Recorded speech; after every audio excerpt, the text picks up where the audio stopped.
Scott Stilson is in the back filming according, in accordance with Resolution 2-2012. And this meeting is also being recorded on the Zoom platform. It typically is. It's going through an update, so it's not on right now. So if it turns on, I will get it running. But it may not be available for those trying to log in. They might have to watch through the YouTube channel. Okay, well, the good news is we'll have a second way to watch it. Thank you. Sorry about that. Okay, so first up would be open forum. This would be people attending in person and then Zoom attendees, and it would be in regard to things actually on the agenda. Yeah, and we asked for a 3-minute time limit. Anyone on this side of the room have anything they'd like to say about what's on the agenda?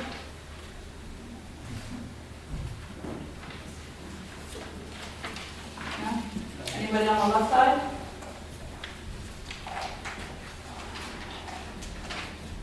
Okay. Well, there's nobody on Zoom, so.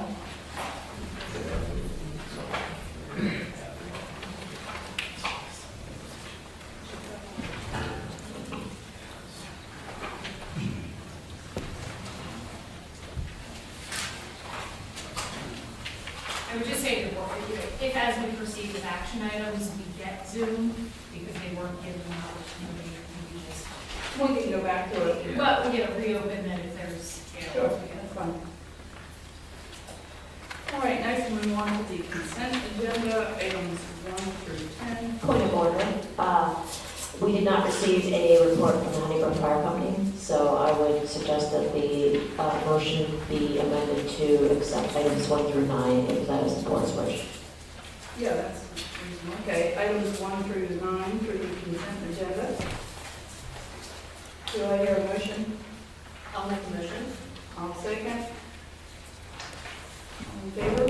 Aye. Aye. Okay.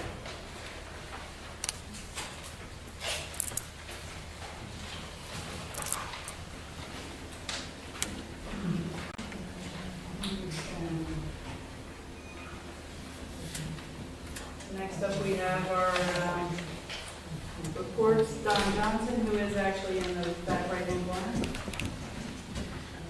We will be doing our storm water project up here on Symphony Road starting on Monday here at Township Park. So the road will be closed Monday, Tuesday, Wednesday. I hope to have it back open by Wednesday afternoon. That's if everything goes according to plan. But that's like 2 stages on that job. That'll be the first stage, getting the pipe under the road and get the road back open, and then there's a second stage of, we gotta put some pipe in beside the road down there, which is kind of on private property, so that'll probably follow in another week and a half afterwards.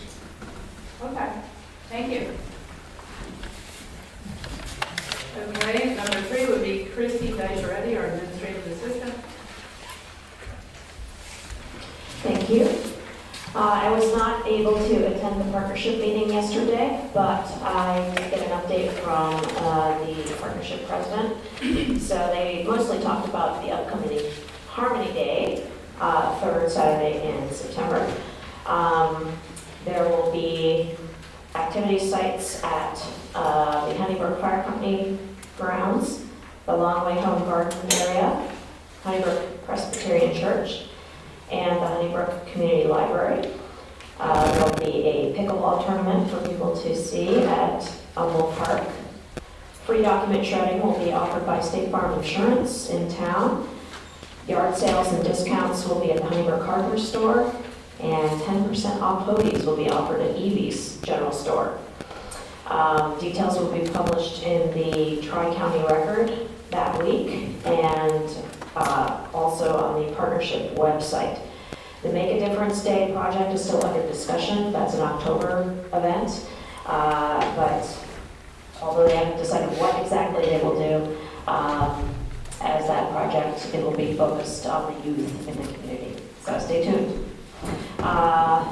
The Honeybrook Food Pantry continues to see an increased demand for its services, 23% in recent months. Rising food costs and declining retail donations prompted them to set up a fundraiser. They met their goal in less thanks to the generosity of the community. And as a result, at last week's, the July 26th distribution, fresh peaches, corn on the cob, chicken and corned beef were added to the boxes of food that they normally distribute. There have also been a rise in requests for specialized infant formula, and a couple of other families enrolled in the diabetes program that they have there at the pantry.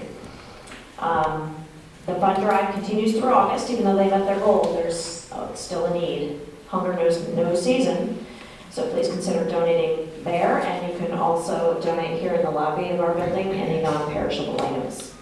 That's an ongoing drop-off point.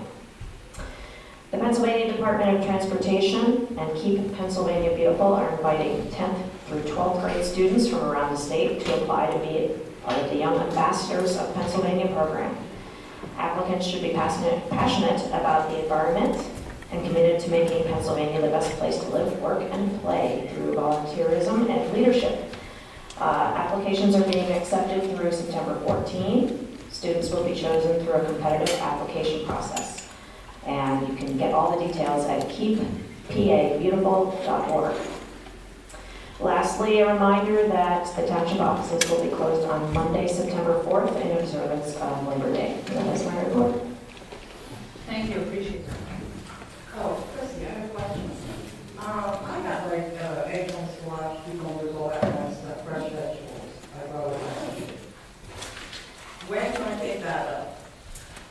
The question from the audience was when fresh produce can be dropped off at the pantry, and the best thing to do would be to drop them off the mornings of their distribution days, which are the 2nd and 4th Wednesdays of the month. You might wish to call and confirm that, but I believe that would be the best thing to do since they will be giving them out that day. Okay, that'd be great, thank you. That's very nice. Okay, next we have our report from Warren Bensky, our township manager. Just asked that you accept my written report as normal, and also just of note, September's workshop will be our first budget workshop of 2023, start planning for our 2024 budget. Paul Jansen, who assisted us this year from the Center of Excellence in Local Government through Albright University, will be assisting this year as well. So if any of the board has any request for a capital improvement plan or anything that they'd like to see coming into the township next year, you can reach out to me directly and we can start saying how we can potentially fit that either into our budget or put it out into our 5-year strategic budget that we have completed last year, which will just continue to roll forward in 5-year cycles. Thank you. Thank you. Okay, item 5, we have Land Preservation Committee. I think I saw Shane Patton come in. Good evening. Just a quick overview of land preservation for everybody who's not familiar. So as population increases and building increases, taxes increase too.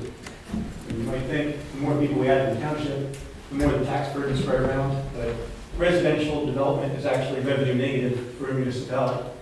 What that means is that the more people there are, Recording in progress. sorry. Okay.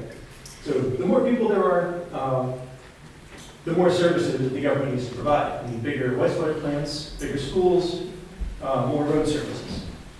So in an effort to keep that under control, we have been actively working to purchase development rights from township residents to keep development pressures under control. This means that we need we won't need as many schools and sewer plants and everything, and hopefully our taxes stay lower. The common question we get is how D.R. Horton, Ryan Homes, and others still manage to come in and do what they're doing when we have this wonderful program. And the answer is that this program is voluntary. Landowners must sell development rights of their own accord. So please reach out to your neighbors and make sure they're aware of this opportunity. That could be just as simple as if you see somebody who owns a beautiful farm, say, hey, you have a beautiful farm. If you don't have it preserved yet, reach out to the township. We can help make that happen. If you want to see any more information about that cost of services. They've done studies all across the state, and they're available. If you do a web search for cost of community services studies, you can see different townships throughout Pennsylvania where they've calculated out how much it costs per acre to have residential, agricultural, and commercial uses of that land. And I just wanted to mention that at the workshop meeting, we also found out about the Land Preservation Committee fund transfers that have been kind of a point of confusion for really a number of years, and I actually didn't even get the full story when I asked for it from the treasurer before. So just for the record again, in the fall of 2019, the Land Preservation Committee was approached by the supervisors and township manager because they were after a $400,000 grant from the state and needed matching funds in order to qualify for that. We discussed it and we agreed we could help out with a $400,000 addition to that they weren't even sure it was going to be needed or not, but we agreed to a one-time $400,000 transfer. That transfer took place in May of 2020, and then another transfer took place in September of 2021 that we had never fully signed off on and didn't even know was occurring. 2022, that there was another transfer budgeted, but that did not occur. And in 2023, there's no transfer allocated or planned. That's my understanding. The official position of the Land Preservation Committee is that land preservation funds should be used for the land preservation program, and any other uses, we really don't support that.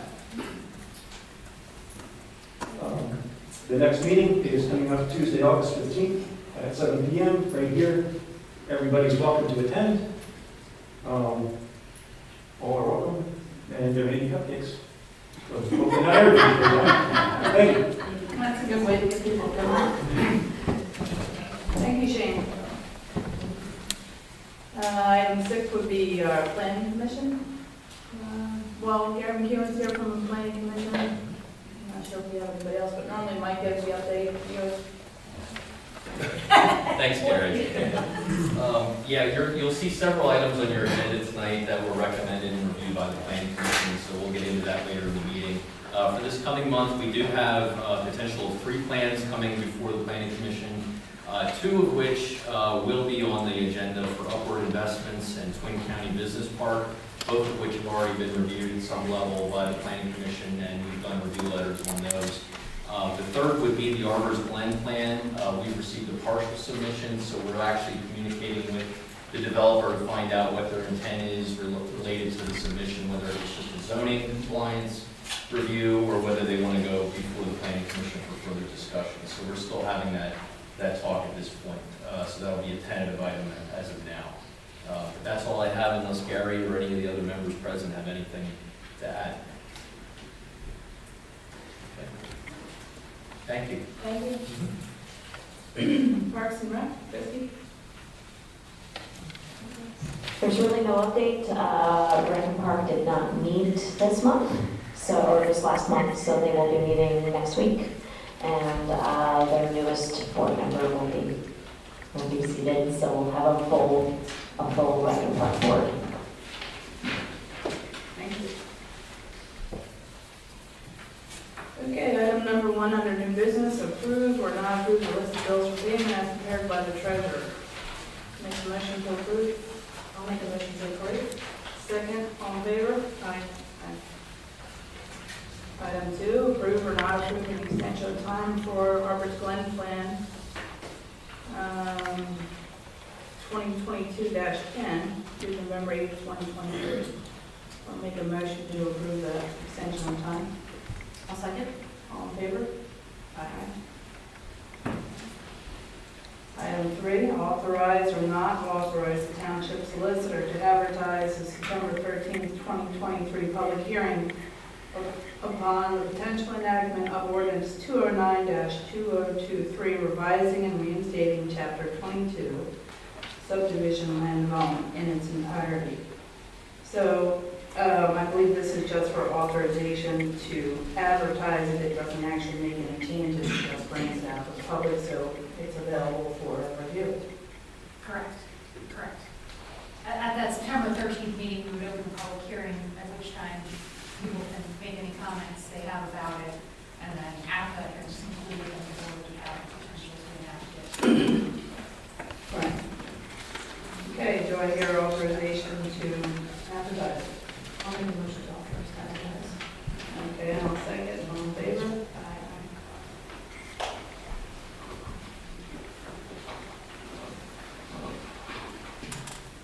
Item 4, authorize or not authorize the township solicitor to advertise the enactment for ordinance revising and reinstating or restating chapter 20 stormwater management in its entirety. And I believe this too is just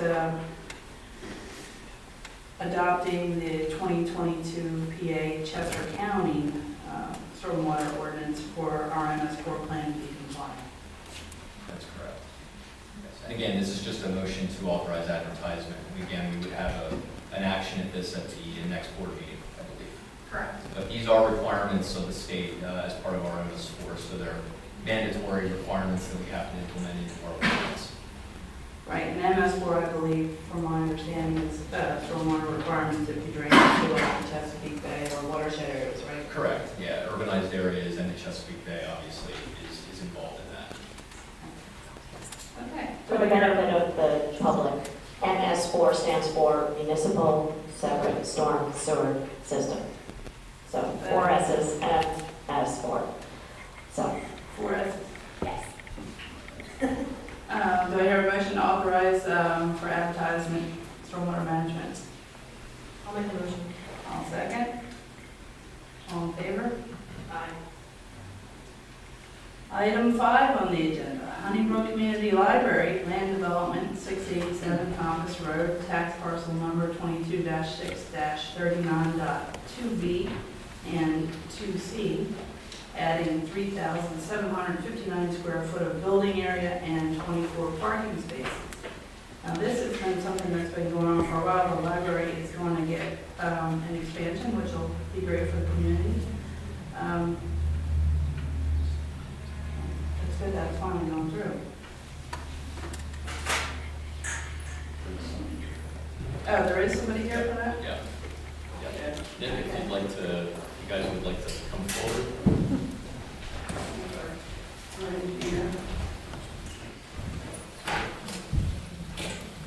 Good evening. My name is Nick Corelli with McCarthy Engineering. If you'd like, I'm sorry. If you'd like to bring the mic over so that everyone can hear us and anyone who's on Zoom could as well. Will you just stand here? Or you can bring it over, actually. I can uncoil it for you.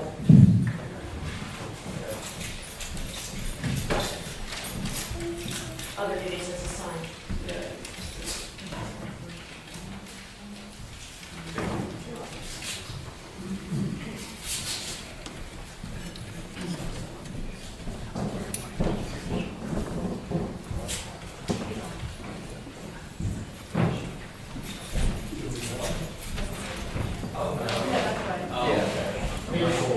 I'll walk you through. I'm Nick Corelli with McCarthy Engineering, here on behalf of the library. So as you started to explain, the library is looking to make an expansion for their continuously growing operation. What we are proposing is approximately 3,400 square feet addition on the east side of the library and a 365 square foot addition on the southern portion of the library. With that, we are also expanding the parking lot in the rear of the building to provide about 24 more parking spaces for the library. To accommodate the added impervious, we are proposing a surface level detention basin, kind of the corner yard of the library. Like I said, to accommodate for the added impervious. Outside of that, there's some small sidewalk curbing replacement to conform to current ADA standards, relocating some sheds around the property. Thank you.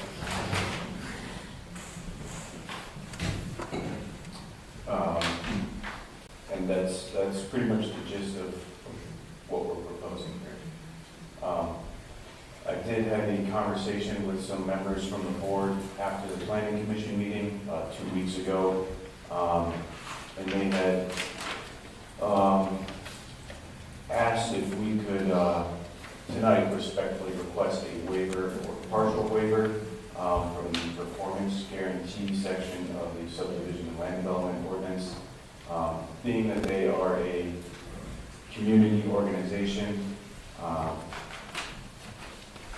not bringing in money, for lack of a better phrase, they have every intention of completing this project as quickly as possible. So it was just a request that we thought we would run by the supervisors. And just for the board's knowledge, the planning commission did review this plan at the last meeting. They did recommend conditional final plan approval of the plan. We have several review comments that the applicant has indicated they would be willing to comply with.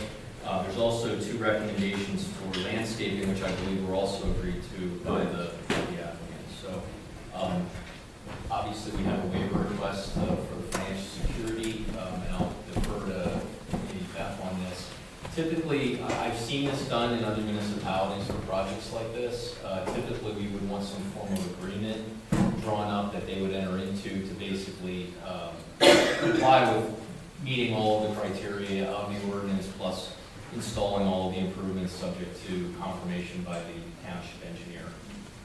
So I don't know, Beth, if you have any other Yeah, I mean, comments. we would obviously still require the same development agreement that we require for some of those projects. Do you have a concept of the dollar scope on improvements? I don't think any estimate was submitted at this point. We have them prepared, but You it do was have not them? Okay. submitted. Do you have any ballpark? For the parking lot improvements, sidewalk, curbing, all the pipe, work associated with the basin, I was around $150,000 to $200,000. I mean, it's something the board has the ability to do, essentially that money, in form typically of a letter of credit, a bond, or it could be cash, is just a guarantee that they do what they're supposed to do. It gives the township some leverage on the project. You can waive that, you still have remedies against them, you can leave the property. My only thought would be, be thoughtful, because they're a nonprofit, they do the work in the community. Do you extend that grace to any project of that nature? Are you setting a precedent? Obviously, I think the library does good things, just where do you draw those lines? It's not the end of the world to grant it, but I'm just, for your perspective, it is standard, it's part of the law that the township has the ability to ask for that security to ensure that everything is done. And it does put some leverage to ensure that it gets done timely rather than gets drug out. So does the library already have the funding, the 150 or 200,000? Do they already have the funding available to handle those improvements? I can talk to, I'm Roger Beth, I'm the president trustee, and we have the money to make it happen, yes. Within that range, for that particular budget, for that. You need to actually complete the improvements, right? I understand, me personally, because to put the money in escrow, I can see both sides of it, because to put the money in escrow is kind of an insurance for the township that the improvements in fact are completed. But, it's hard to have the money to have an escrow and then also pay for the improvement. That's correct. Yeah, I understand. We would appreciate it if we could do that. Right, because you have to have the money kind of double the amount.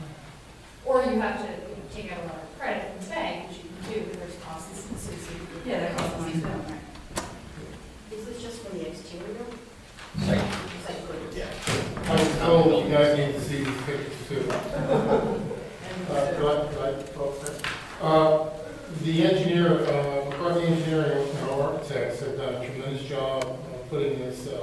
together. It's a culmination of, I think, close to 7 years of work, and we finally got some money to make it happen. And so I think it's a pretty well-engineered plan. We went to the main planning commission, and we have full intent of complying with those comments that were generated from them.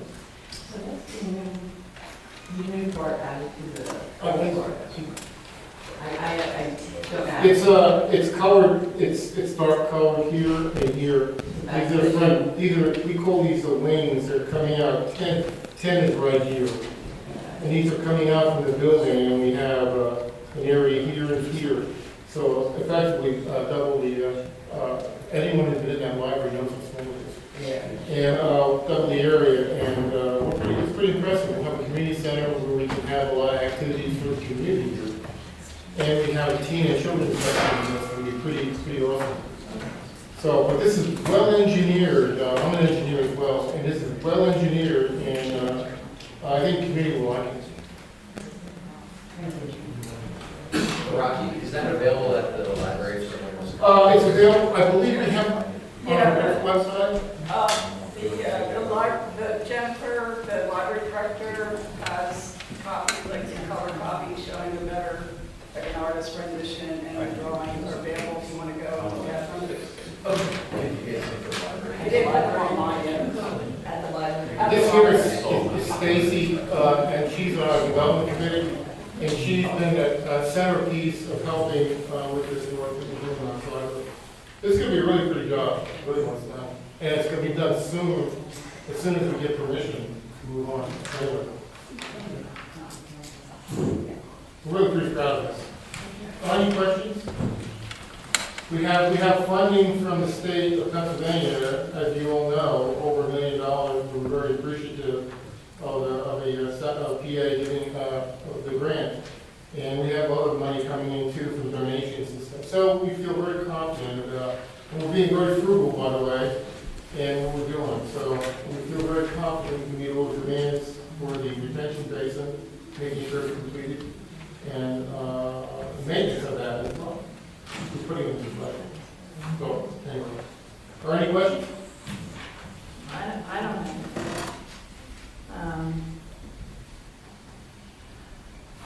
As far as the request for a waiver of performance standards, AKA escrow, I believe that we should have some money in escrow. I can understand your point that it is, difficult financially, but I believe we should have some money in escrow for the stormwater improvements and the plan. You tell us the amount, and we'll do our best to comply with it. Well, I think typically what happens is you have your escrow amount, and then it goes through Mike, and then he checks it to make sure it's reasonable, and then there's an agreement made there. Well, we can do that offline. I guess we can whatever it may be. Yeah. We just want to be making sure you can understand, we don't, any money we put in escrow we can't use until this project, and so we're trying really hard. A lot of contractors will, if they know you have the money set up in escrow, they understand that you have to wait for the release for it to be approved, and they'll pay. So, I had that happen myself. I understand that. Would the township be open to any kind of, I won't say escrow for the full improvements, perhaps just the landscaping that was requested by the planning commission, and stormwater related items, possibly leaving out, I mean, That's what I think that's what Tracy was saying. That's So what- essentially a partial waiver. It's a partial waiver. To yeah. not require financial security for all of the normally required improvements, but just those deemed essential by the township engineer in his review of financial security. Correct. understood. Appreciate it. Okay. Let us know what that number is. Yeah, I would communicate with your engineer, and he would provide me that estimate for those improvements, and I would review those, but. We're just concerned, as you know, about putting too much away, because we're really pretty tight where we're at now, and so, we appreciate it. It's gonna happen, we're gonna make sure it gets built, obviously. We just wanna be, we're tight with our funds, and so we're being very, very careful about our money spending. So, the other factors that we talked about in the report, well done report, by the way. We're going to meet those requirements. Thanks for your help and time on the library for the community. I appreciate that. Thank you. Well, the effort of, By the way, we do need, we have funds to complete this, like the stormwater, such as Iraqi saying, we are still raising funds to complete the building and the inside of the building. So everyone's welcome to visit the website, and we would love it if you make a donation. Thank you. this is going to be a great addition to the township, really is. And we had 24,000 people come through the doors of that library in 2022. 24,000. We have a population, and I don't know what the population is, but I can assure you 24,000 is a big footprint for people coming and using that place. So anyway, Thank you. Thank you. I can keep this in. Probably two motions. Yeah, I think two motions, if you want to address the waiver or a partial waiver, that would be first, and then, once that's done, then what we're looking for this evening is a motion for conditional final plan approval, contingent on satisfying the comments in Mike's letter, as well as the addition of additional landscaping plantings, which was the recommendation from the planning. And I'm just noticing an error on my part. Yeah, They're not sorry. there, yeah. So technically, we should vote to add those items to the agenda for them to take action. And then, right? I think because the plan is on here, we can take action on it. Okay. Right. If the whole thing was missing, I would say absolutely. I mean, the land development plan is on the agenda for action. Okay. These are both- So we should probably spell out everything for everybody's benefit then, verbally, and then. Yes, Okay. yes. Okay, I'd like to make a motion for final conditional plan approval contingent. Okay, so the waiver of the waiver for partial escrow on stormwater compliance and plantings, as per the performance standards in Saldo, once it's agreed upon between your engineer and our engineer. Do I hear a motion to approve that?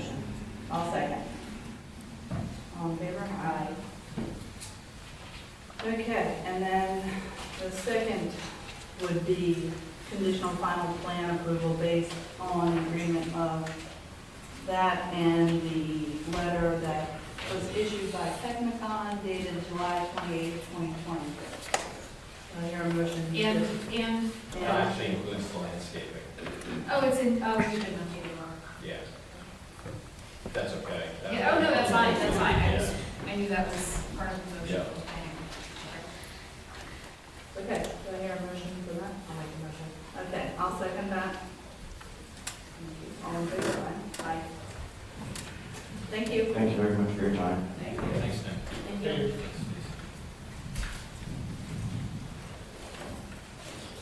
Okay, item 6 on the agenda, zoning hearing application 2023-8, running McIntyre variances and special exception under the zoning ordinance of 2018 as amended for the property of 3766 Horseshoe Pike, tax parcel number 22-7/77.1, a legally non-conforming lot in the mixed-use commercial zoning. And I think we're better here too, right?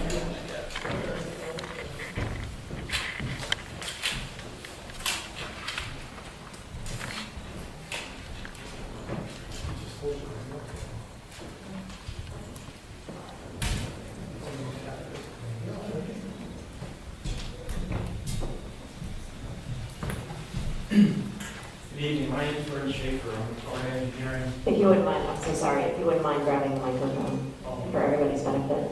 Thank you. Gotcha. Start over. Good evening, my name is Bryn Schaefer with Art Engineering. We prepared a sketch plan late last year for development of property at 3766 Horseshoe Pike. This is directly adjacent to the Honeybrook Pharmacy, which is located here. This property The sketch that we're proposing is to create a new twin dwelling unit and then a contractor shop in the rear. There's an existing home that's in Port Division located on the property now. So the plan would be to install a new driveway in this area and then construct a new twin dwelling unit here and then have a contractor shop in the rear. The site is zoned mixed-use commercial, and we're here tonight because we prepared an application to the zoning hearing board for certain relief that we would need in order to move forward with this plan. And the relief relates to the permitted uses. So this configuration of the uses is not, would not be permitted by the current ordinance. There's actually a few different options. And the reason we had submitted the sketch was to get your engineer's feedback on that and to determine what kind of relief we would be needed, because it was just, the ordinance got a little bit intense, a little bit complicated, and there were a few different ways we could go. But going back and forth with them, what we determined is this path that we're taking, the least amount of relief we would need. So the path that we're taking is that the permitted use of this particular configuration is not allowed. If we would put, say, a commercial use with apartments on top, that would be allowed. So we feel that this is a very similar use to what would be allowed. It's just that the buildings aren't physically, connected in that arrangement. The other thing was the area and bulk regulations. Is we're asking that I have to refer to my notes here. Asking that the area and bulk regulations be considered under section 603A, which would allow this lot, the bulk and area regulations to apply. The reason that it can't be currently considered under that ordinance is that that ordinance is only for a single principal use. The two other variances we're asking for, actually one is a special exception. There's a small piece of what would be considered flood hazard area by your ordinance right here, and we need a special exception to cross that corridor driveway. So that one I feel is pretty minor, but it's still, still there that we would need that relief. And then the other item is relating to a wetland margin. So once we got Technicon's review, he brought up the issue of the wetland. There is a small sliver of wetlands in this corner of the property, and I can't say 100%, but as an engineer, my best guess would be there's a large stormwater retention basin back here that was put in as a result of a 14-lot subdivision called Scarlet Oaks in this area. And so this detention basin was put in. There used to be a barn here. The barn was removed. A pipe was brought down, and then I think they excavated this out so it would have positive drainage, and it made a low spot that kind of filled in as wetland. In any case, we revised our sketch, so we're not going to have any impacts to those wetlands, but we are within the 10-foot margin that the ordinance is asking for. And the ordinance doesn't permit anything to happen in that 10-foot margin. There's no DEP permits or anything like that we would need to be in the margin. We did have a professional delineate that wetland, and we had a survey located, so that the location is accurate. So, even with the even if we would go through the wetland with the driveway, that would actually be permitted, but we choose to get a permit for that. But in any case, the ordinance doesn't allow it, so we have to ask for relief to put the driveway through it, and we infringe in this kind of hatched-in area here, a little bit in the wetland line. So, is there any questions about the plan or what we'd like to accomplish? I don't have any questions. So you're going before the zoning hearing quiet because of the open. You're going before the zoning hearing board, and then you have these four different variances that you're asking for? Yeah, three variances and one special exception. Oh, 3 variances.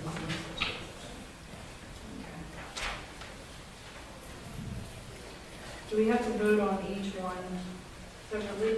You don't have to. I mean, someone could make a motion with regard to how you want to handle them all together, if that's the case, but if you maybe have different opinions on each one, then individually, it's up to you. And just for background, the planning commission did review this. Their recommendation by 4-2 vote was to, I believe, support all the requested relief. Just to note, the 2 dissenting votes actually were more along the lines of no position, just so you're aware for the uses, but they were supportive of the driveway access. And again, this is for zoning relief first. This will follow and have to go through land development and all associated approvals with DEP and all other agencies that would be involved with the review process. Did you have any questions for me? Beyond that recommendation from PC? No, thank you. I'd like to make a motion to take no position for items 1 through 4. Do I hear a second? I'll second that. All in favor? Aye.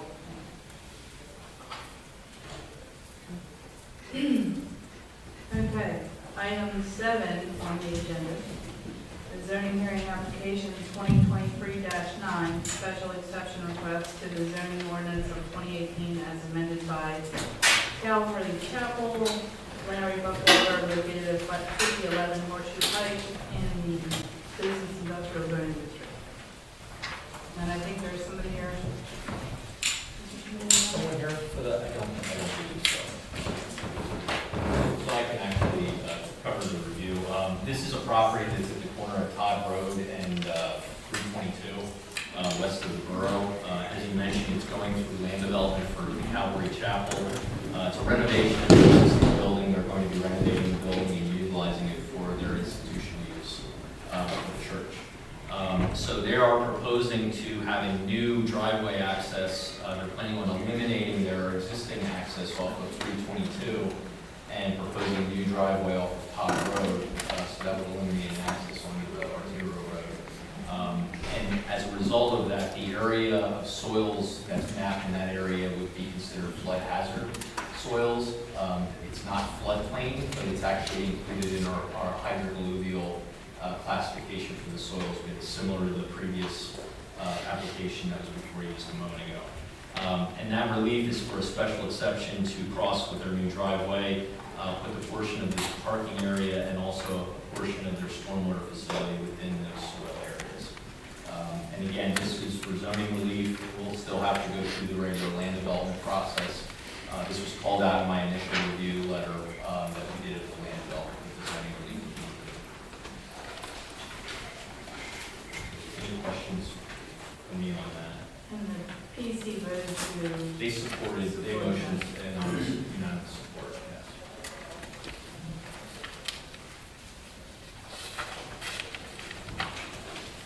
Do I hear a motion of support for, take a position of support for item 7? I'll make the motion. I'll second. All in favor? Aye.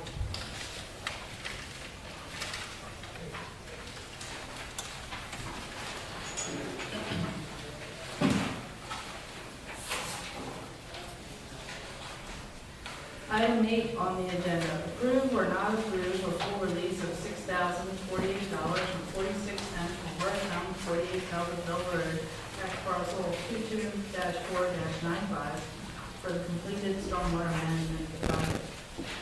Your motion for the approval? I'll make the motion. One second. All in favor? Aye.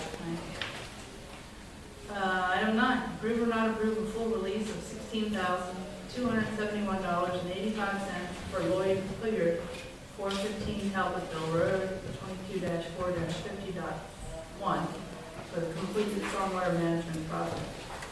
Take a motion for release of the funds. Take a second. I'll second. All in favor? Aye. Other new business, do we have any? Okay. Old business, I don't see anything. Okay. Open forum, we'll go back to open forum. This open forum is also limited to 3 minutes, but could be on anything that's also not on the agenda. Is there anyone on this side of the room that would like to use this open forum to speak? No? Okay. Anyone on the left side? Alan? Valerie Schultz, 165 Caitlin Court. One question and one comment. The question is, when will the Saldo amendment, when will that be made public, and will that be posted on the website as well as in the newspaper? Didn't we just vote to advertise? Yeah, so at the time that it is advertised, it has to be made available to the public. So it has to be done at least 2 weeks, 2 weeks in advance. I will try to get that out. It's essentially finalized, so I would say within the next week, I should be able to get everything circulated to Christie, it has to go to the county law library, daily local news, and all in one fell swoop, and those advertisements have to say it's on file for inspection here as well as the newspaper. So no less than 2 weeks before the prior meeting, but I'm going to try to do it sooner because I don't like to get close to the deadlines. Okay. But I'm not going to tell you it's going to happen tomorrow. That's fine. And the other thing is, I do want to kind of comment on the land preservation issue that got brought up at the workshop. Again, I want to tell Shane and his committee, I think they've been doing a great job. They've really helped to preserve a lot of very important agricultural land in this community. But I am really astounded how there was a second payment that got taken out of the Land Preservation Fund that they were not aware of, and how that got approved. I think at the workshop it came up that, I believe Tracy, you and Travis had signed off on that, but I'm not sure how that happens without Land Preservation approving of that. And I think, moving forward, I think the community really needs some accountability for that money that's coming from land preservation. I don't support this program anymore if it's going to be a slush fund for other projects, because that's not what it was intended for. I realized there was, a state statute that came out. You guys interpreted it your way that allowed for you to use for 25% of the fund, but that's really dishonest to the community. So can you answer that question? How that second payment came about if land preservation didn't know about it? I don't have the notes about what happened at land preservation. I watched the workshop meeting, so I saw what happened at the workshop meeting, but no, I don't have the information in front of me. I haven't looked anything up, whatever happened at land preservation. So no, I can't answer that. But we could probably look into the timeline of what happened at land preservation. It was passed in your budgets, and when you pass it during the budget discussion, it's a de facto payment. When the board approves their budget, if there's a line item that has an amount in it, and we show that there are 2 allocations of transfers, that when the board approves that budget, they approve the transfer of those funds. So there's 2 payments, 3 payments were actually approved at 3 straight budget approvals. So 2020, 2021, and 2022 budget all had the approval by the board of supervisors. So the signing of the check is just the township manager working with the treasurer's office to fulfill those line items that have been approved. So just for the public's understanding, the board of supervisors oversee the funds in the township. Land preservation, any of the various committees, they don't have any oversight of their funds. They're advisory commissions and committees to the board, with the exception of the zoning hearing board, which is a quasi-judicial board. So, again, the township finances are at the sole discretion of the board of supervisors and as done through approved. I'm aware that they're an advisory group, but I still think that this is completely dishonest to the public, and it's disrespectful to that board, who you respect their expertise and their experience in this area, for you not to make them aware of this. That's completely wrong. I think we really need to consider as a community whether this goes forward. Because this land preservation program is not allowed to use whatever you want to do with it. That's not right. That's correct. You're not allowed to, by the law, do whatever you want. That's correct. But I'm saying even to do it for Parks and Rec, it's dishonest. You think you have the legal right to do it, but it's dishonest and immoral what you're doing to the community. They don't know that. Hopefully now they do, but that's not fair. Okay, I think you've spoken for 3 minutes, and I believe that all the meetings were public meetings. Thank you. It was during COVID, come on. That was not in any of our control. So Beth, you're saying that the saldo is already a done deal as it is written now, correct? Did I get that impression? Okay, are you do you want to get up and make a comment then? I can sit here. Thank you. I sprained my ankle and I can't get up. They voted to advertise the amendment. Okay. But And then there will be a hearing at the next meeting, during which time any questions, concerns, okay. all that can be brought up. And then The the board of board, supervisors vote on it. yes. They have the ability to table it at that time if they choose to do so. If they hear something that makes them think they should not do what's on the table, just like the public has opportunity to comment on any agenda item to potentially, raise a concern before they take action. Same type of thing. But I mean, essentially the document is in a, quote, final form at the time it's advertised, which will happen, like I said, next week, based on recommendations of staff and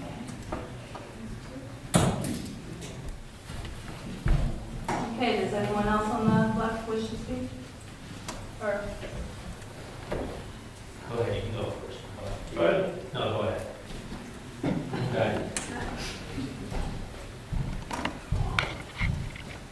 Jason Williams, 3561 Horseshoe Pike, and this is regarding the taking of the money from the land preservation for the Parks and Rec.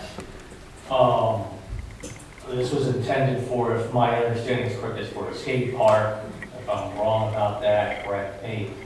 But is there anywhere I can see where this money's been appropriated or what's happening with that? I still see the same park I've seen all this time. Is there a place on the township website I can go look for that?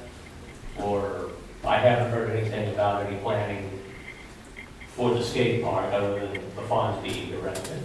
I think there was actually a meeting in regard to the skate park, So the James Humble Memorial Master Plan has been going on for 3 years. There's been numerous public meetings. There is a public document that has all of the construction plans in the 4 phases. Is it on the township website? It is. Okay, that's what I'm asking. So yes, See that. James Okay. Humble Memorial Park is going to be the master plan. Look for the tab that says planning document. Okay. we have another person here on the left. Do you want to go first? No. Hi, Amy, our gas 7 units with, I just wanted to say that I don't approve or would wish that we didn't use land preservation funds to fund parks. We've been paying, my husband and I have been paying that tax, which is not chump change. When I actually looked at how much it was. So, I mean, it was explained to us that it was used for land preservation, not parks. And I know there's, you know, a whole grand plan of the skate park going in. I'm not against a skate park if, you know, the kids are going to use it. I did drive by the Downtown Skate Park on Saturday morning. It's covered in graffiti. I have pictures of it. And I know you can cover over it with paint or whatever, but it still looks patchy. It doesn't, it's not a real aesthetic site, pleasing maybe aesthetic site. And I play pickleball up at the courts Tuesdays and Thursday nights. Those courts are being used 5 days a week. The nights that I'm there, there's at least 20 people that are playing pickleball, and the courts are in desperate need of being fixed. And I don't buy my kids a new toy when they're not taking care of what they already have. And I just don't see how we're building something more when we're not taking care of what we have. And by the way, there are kids that want to play pickleball. They come with their parents and we have to tell them, no, this is for the adults. And some of the kids just show up like they want to play. So they have an interest in that as well. I don't see kids up there with skateboards riding around on the trail. Not to say that there aren't kids looking for skate parks, I don't know.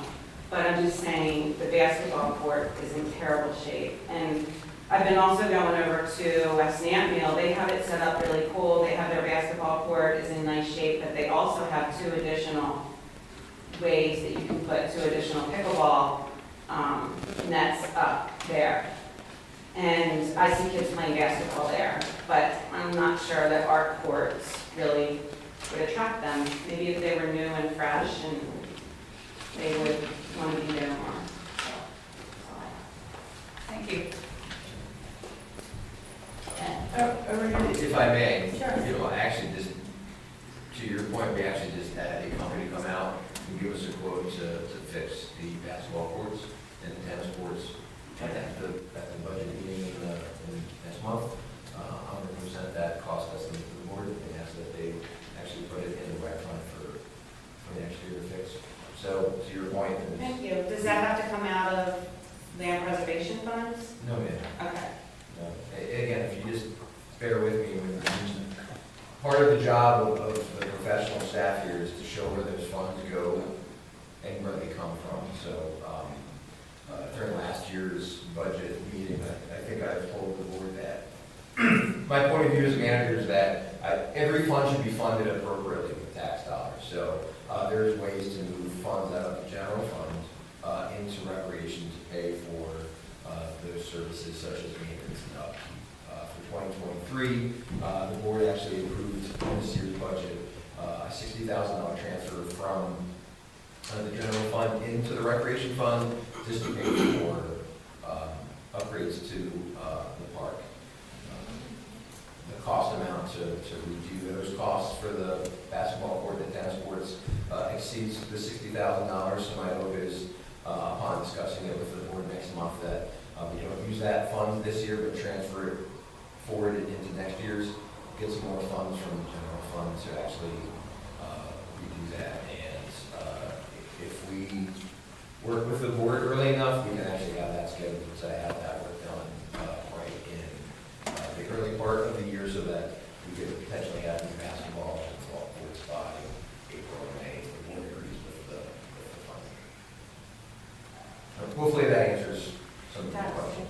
So, but again, show up next month at the budget workshop, and again, you're going to get a pretty good overview of how I, as a manager and professional staff, wish to fund the different funds that we have in the township that provide services for different services such as recreation, roads, land preservation, and capital improvement purposes.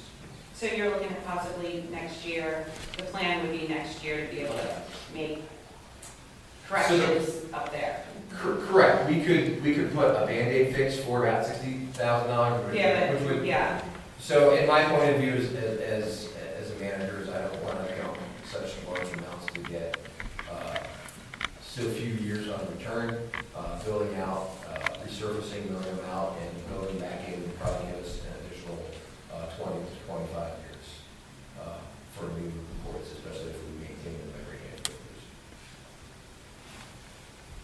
Thank you, sorry. All right, over here on the right, we have comments. sure. So I sat in many of those meetings when the last manager was here. When the 400,000 was being transferred, the 400,000 was being transferred. And what I think Warren just alluded to is, part of his expertise is to tell you where the funds are coming from, how you can utilize the funds, where they go to, which is exactly what happened. And a lot of that with the previous manager, and he was saying that the funds could be transferred. It was allowed by law to transfer this money and use it for other things. So there was a misconception, in my opinion, by the previous manager of what you could do with that money, where you could transfer, and how that 400,000 kept getting transferred. So I just want to say, I heard a lot of that. So I think there was a lot of misconception of how you could use it and how it was being transferred. So I think you're getting a lot of things thrown your way when you were given false information. Okay, is there anyone else on the right-hand side? Sally Jocko, Foxfire Road Circle. Based on previous communications and concern about policing in the township, residents, myself, Marbury, Mike Hart's conducted a meeting with West Brandywine Police Department just a week ago, Chief Connors and Officer Craig. This was a fact-finding meeting. Doesn't represent any of our opinions. Basic facts are, in working with, talking with, and working with West Brandywine, were as follows. PSP would continue to provide service in the areas and where times not covered by West Brandywine. 2023 West Brandywine contractual price is $107.58 per hour. And that comes with a estimated yearly increase 3 to 5% per the chief. So 1 hour shift per day, approximately 245 hours per month, $26,357 per month, a yearly cost of approximately $316,284 per year. Having said that, that's based on the 1 hour shift or the 1 8-hour shift. And of course, if you do your own mathematics there, then add that up, depending on how much you want to add to that, up to and including doing our own police type of department, you're pushing $4 million. Contractual rate is fully flexible. That was the nice part about it. From picking the traffic to patrol to service calls, as the township sees fit. So you don't have to stick to one service or the other. The contractual rate is all inclusive, manpower, equipment, full insurance, including liability and pension funding. No other costs associated with that. And the contract would contain language of good fit, so you would have a 60-day cancellation clause within that contract. And either party's request that you cancel the contract 60 days notice. We do plan on meeting with other municipalities, and that's all I have for right now. Thank you.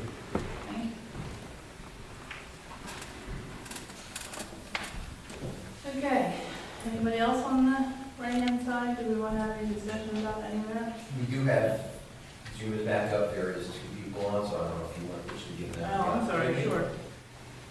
Yeah, if anybody on Zoom would like to speak, this is your opportunity, if you can unmute yourself. Yeah, I'm not seeing anybody on here. Looks like we have another comment here in the back. Oh, just one quick question. Will the full text of the Saldo proposed ordinance be put on the web?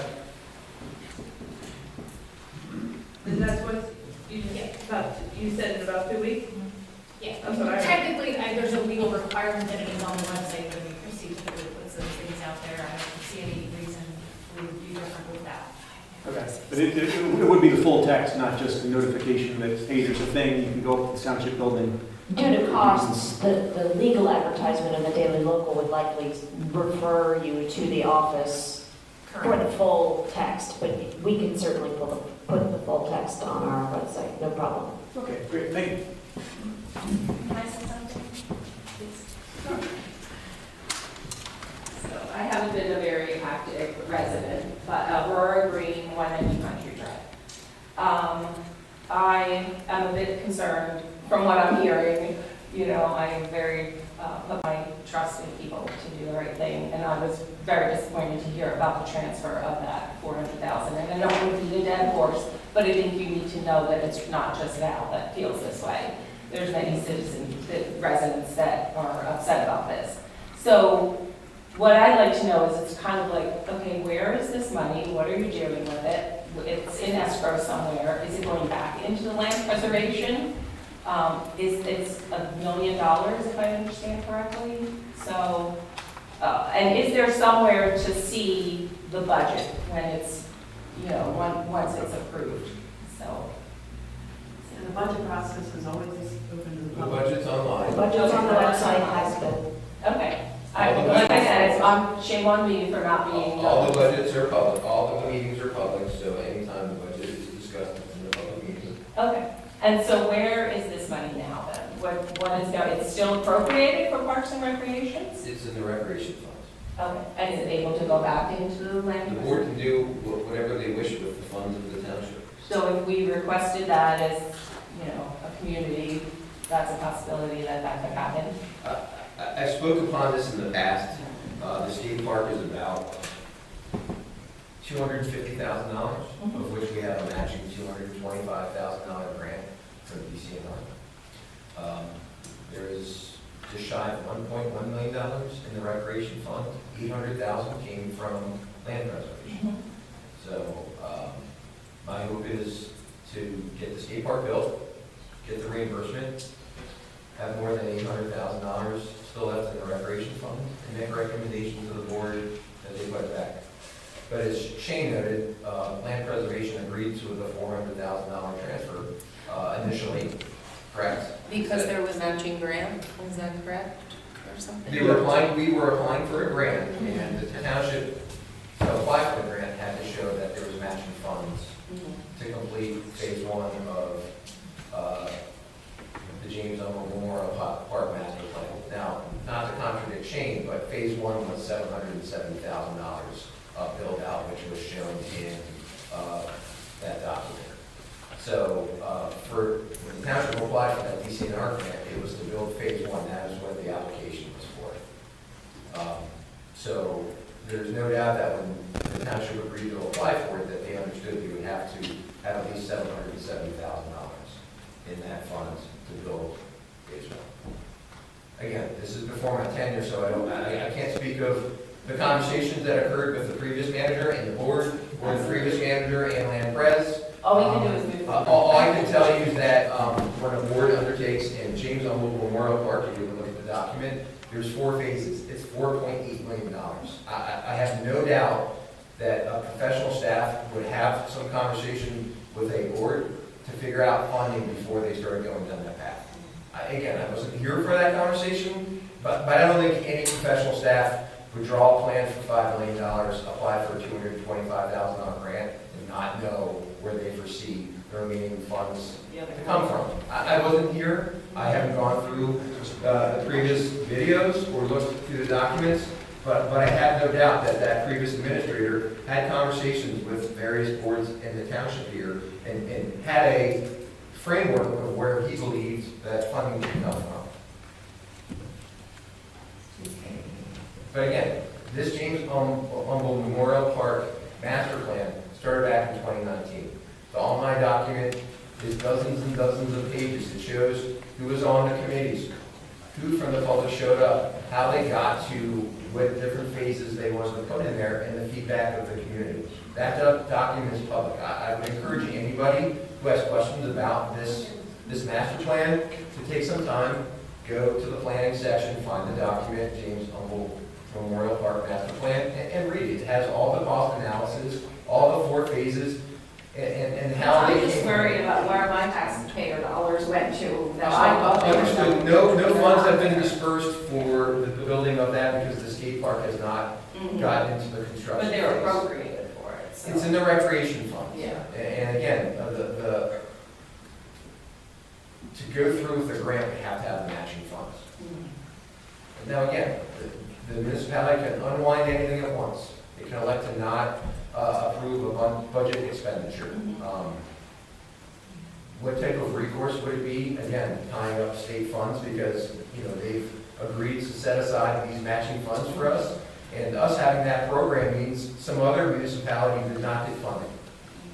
And this grant funding did start right around COVID, so we have gotten some generous extensions based upon the shutdown and the inability to meet in person and get certain momentum going. But now that the momentum is going and the board is met and the design of the skate park has been finalized and we're just getting the documents ready, we're at that finish line. Again, I don't know what recourse it would happen if we then went back to the state 4 years later and said, we're sorry, but we don't want to do it. I don't know what type of longevity that would have if we came back and again asked for more funding. I don't think they're going to hold it against us, but, Scott Wilson has been generous enough to put all these videos for 10, 12 years online. I have no doubt if you go to his YouTube channel, you could probably continue to go backwards in time and find these meetings where these items were in fact discussed with the previous board and the previous manager. So maybe that's going to give you some insight as to the conversations. I can only try to... I don't need a lot of back history. I just want to move forward now and, make some decisions based on where we are now. I don't need to relive history. So. Understood. Again, the Board of Supervisors, takes the expenditure of township taxpayer dollars very seriously, and that's why budget discussions are several months that occur. We started later in the year, so we have a pretty good idea of where we land. We don't want to start talking about what we can do next year until we know where we landed this year. So that's why we start in September. We have numerous meetings back and forth, input from the board, the treasurer. I meet with the board individually and in public, and I try to see what their concepts of what they want to see the township work on next year and try to find funding. Now again, all those meetings are available for the public. I encourage every citizen to show up and see what is occurring, look at those budgets, and again, they're all online as well, so you can see anything that's on the budget, on the website, that had been materially approved by the Board of Supervisors. Very good, thank you. Okay, thank you. Lauren, is that grant only good for a skate park, or is it good for repairs or whatever we would like to do? So that's for constructing, so that grant was for James Memorial Park Phase 1, which included tennis courts, skate parks, redesigning the pavilion in the back, draining out that back area, putting some new playground equipment in. Upon my tenure, I looked at that $770,000 cost, which again was a 2019 cost. Just making an assumption of what it would cost to build 2024, it was probably over $1 million. So when I went and spoke to the board in public meetings, we agreed that the most requested item in all of James Memorial Park was a skate park. And that's the only facility that we currently don't offer to residents. We have tennis courts, we have pickleball courts, we have playground equipment, not in the best condition. So the board worked with me and we actually changed the scope of Phase 1 just to include the skate park, ADA compliant access to it, and some improvements just to get that. So it went from a $770,000 Phase 1 to only the skate park and the minor ADA improvements at about $250,000. So we did change the scope, narrowly working with DCNR and their grant coordinator. They allowed us to shrink the scope of that work. So, but the question is that that grant money can be used for other things, it doesn't? No, it has to be used for phase one. which But it is- doesn't have to be used for a skate park. That's in phase one. It has to be, so when we It apply for the doesn't matter, grant. because you changed the scope of phase Correct, one so, with TCNR. so that grant was for phase one of James Humboldt Park, which now has changed the scope to just the skate park, but it is for that phase build out. We can't use it for repair, we can't use it to repave parking lots. It is meant to provide increased active recreation.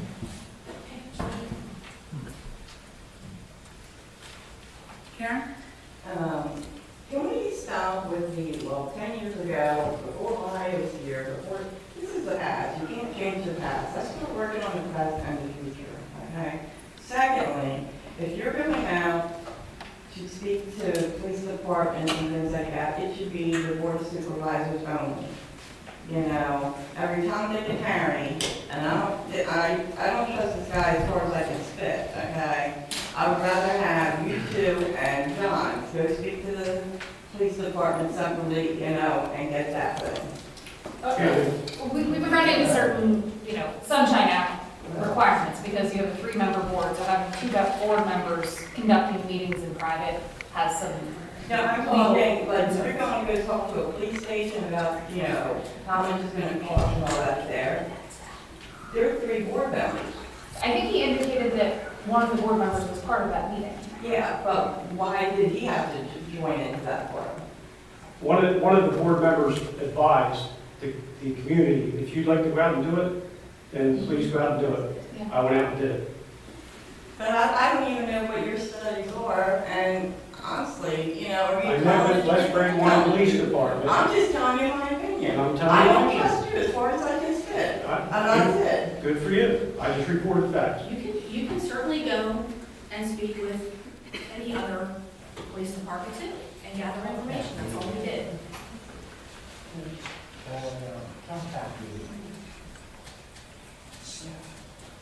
Okay. Does anyone else have any comments they'd like to discuss? All right. They hear a motion for adjournment. I'll second. All in favor? Aye.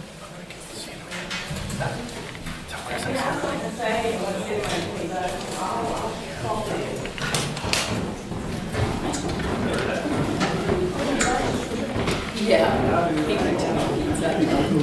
Thanks for working on that committee. That's important to me. He's trying to do that to make himself look better. That's all he's trying to do.